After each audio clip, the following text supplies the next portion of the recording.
ఇది బాదం పౌడర్. ఒకసారి చూపియండి సార్, దగ్గరగా చూపియండి మా ఆడియన్స్ కి. ఇది బాదం పౌడర్ అండి. రైట్.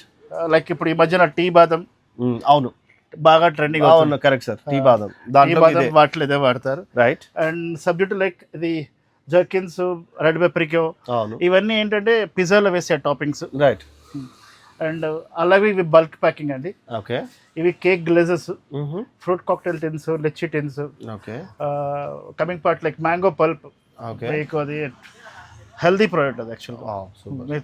ఎప్పుడన్నా మ్యాంగో లవర్స్ ఉంటే నాకు ఇవాళ మ్యాంగో తినాలనిపిస్తుంది, మ్యాంగో జ్యూస్ తాగాలంటే you can have. Okay, direct గా చేసేసి డైరెక్ట్ గా మీరు వాటర్ కానీ మిల్క్, దీంట్లో కూడా పైనాపిల్ స్లైసెస్ అన్ని, పైనాపిల్ స్లైస్ కూడా ఉంటుంది. Okay. And that is coming part red paprika and black olives. Okay. Same మన పిజ్జా మీద వేసే ఇంగ్రీడియంట్స్. సార్ వాటిని దేంట్లో వాడతారో నాకు చెప్పలేదు. ఫ్రూట్ కాక్టైల్స్ అంటే దాంట్లో వేసేవి కదా రెడీమేడ్. ఇప్పుడు ఈ మధ్యన కొన్ని పార్టీస్ లో ఫ్రూట్ డిషెస్ పెడతారు. అవును, రైట్. అదే కదా. సీజనల్ ఫ్రూట్స్ మనకి కొన్ని దొరకవు, వాటిలో ఉంటాయి. రైట్. సో చూసారు కదా, టమాటో ప్యూర్ ఉంది, అండ్ ఇక్కడ ఒక సెక్షనే ఉంది, అండ్ స్వీట్ కార్న్ కానీ చాలా ఉన్నాయి.